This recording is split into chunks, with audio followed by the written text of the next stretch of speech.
My formula is don't take life too seriously. It's definitely not worth it. Find a reason to laugh each day because laughter is the best medicine.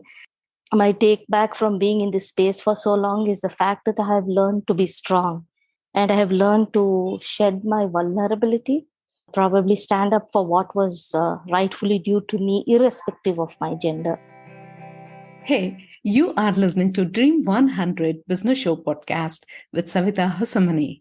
We at Dream 100 Business Show are on a mission to help business owners to move to the next level in their personal and business journey by helping them to make smarter decisions. In this show, we decode what goes on in the minds of successful business owners during challenging times and how they converted their dreams into profitable products or services. Do you have the required skills to lead your business? This was what my mentor asked me. I did not know what to answer as I had already dived deep into the business. And I was thinking in my mind if it is actually a relevant question to me at this point of time. But my mentor insisted that I take up a self evaluation paid test so that I can get a clear picture of my skills. I was thinking it is a waste of time and money. But I did not voice it out loudly. But eventually, I took up the test, though it was half heartedly. The results indicated that I have all the skills for the chosen business and I'm in the right direction. Then my mentor said, "Good, continue what you're doing and keep working on yourself." That is when I realized the saying, business leaders are lifelong learners. Today, I am super excited as I take this opportunity to decode the 3-decade journey of Sandya Raghunandan, who molded herself into becoming a successful business leader. She is the director of Indian subsidiary of Red Granite Spa, Italy. From a fresher to a director, how did she do it? Let's decode it. Now, let's get started. As a fresh graduate straight out of college, how did she set her goals? I was fresh out of college and with a strong desire to be financially independent. Life was quite simplistic for me, and so were my motives and goals per se.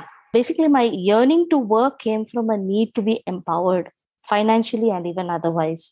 I was not sure what particular profession or line of work I had to pursue.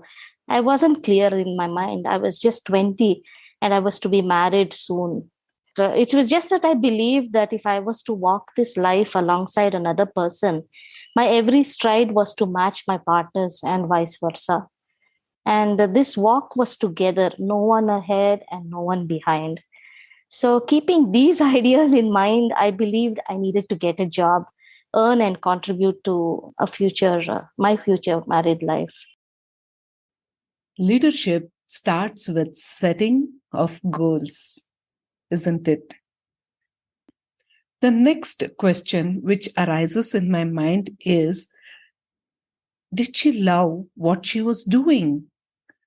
Because the key to leadership is to lead with love. And so, as a fresh graduate, I worked briefly in an engineering firm before I joined the granite and marble industry.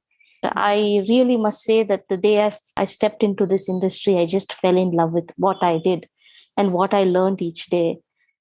Amazing. When one starts operating from a solid basis of love, that is the first step towards leading with love. Do you agree? Leading with love means knowing and caring about what inspires and empowers yourself. Now, let's move on to find out How did she figure out what to do? Because I truly believe in you need not have to go to business school to achieve business success. Not some, actually, I could say a lot of teething problems. The reason being is that the portfolio I held, basically, I entered into the administrative, part of the company. There wasn't really anyone per se to guide me. The thing is that I had to find my way or maneuver my way around the responsibilities that I had to, take care of. So, I mean, to give you an idea, like I would broadly divide my job profile was basically administration, and then I used to handle the logistics. And at a later point of my career, I too got into the technical aspects of this business. So when I joined the company, briefly to give you an idea of what I actually did, I had the responsibilities of handling payments to employees, bills, maintenance of the office, signed empty checks in my hands. There was a lot of documentation that had to be prepared for the export. So familiarizing myself with how an export actually happens. So, I had to prepare documents and I had to enable shipments from India to Italy and many parts of the world, where we had our stockyards. There was another aspect, the legal aspect of the company. I didn't know much in terms of legalities, so I had to read a lot to understand legal documents. Another part of the administration was banking procedures. So I had to interact with bankers independently and learn what they had to say to me. So basically, I learned on the field. When I used to go to the bank, I would ask a lot of questions. She built her communication skills by asking questions, listened, and aligned her efforts in the pursuit of her goals. Now, let's look at how she built relationships as a leader, because a leader's most powerful tool is effective communication and building relationships. So, now how did she do it? Okay, so like I said, I started with the administration, which means that when I had to enable an export, I was already in touch with our mine owners and quarry owners here. This was essentially when I was a buyer predominantly in India. So I had already established a relationship through the banking or the payments that I had to do, and essentially, I do believe that they had won my trust. They knew that I was doing a very good job, and it was only nice to know that they extended their hospitality, and they made me feel very comfortable when I actually met them face to face. This is about the mine owners. And when it comes to the other inspectors or the personnel who go for the inspection of material, I must say, and I really want to mention this. It's a pleasure working with the Italians. They have never shied away from sharing information or knowledge to me, and they love to speak. So, if you ask them one question, they give you every detail that they know about that subject. And so, I learned a lot.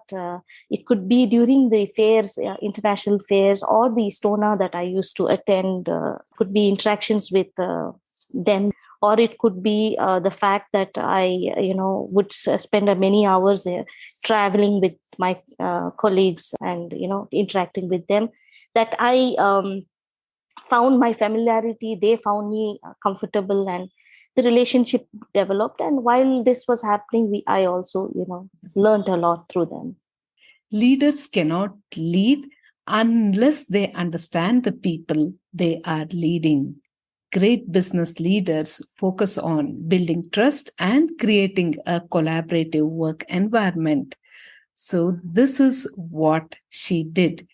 If you want to know the details of how Sandhya made it in her business, then listen to the full episode on Dream 100 Business Show. That is the 33rd episode of Mining a Healthy Essence of Work-Life Balance with Sandya Raghunandan. This episode is an eye-opener that leaders are not born, they are made. Each one of us have to lead ourselves first before we take up the responsibility of leading our teams or leading an organization.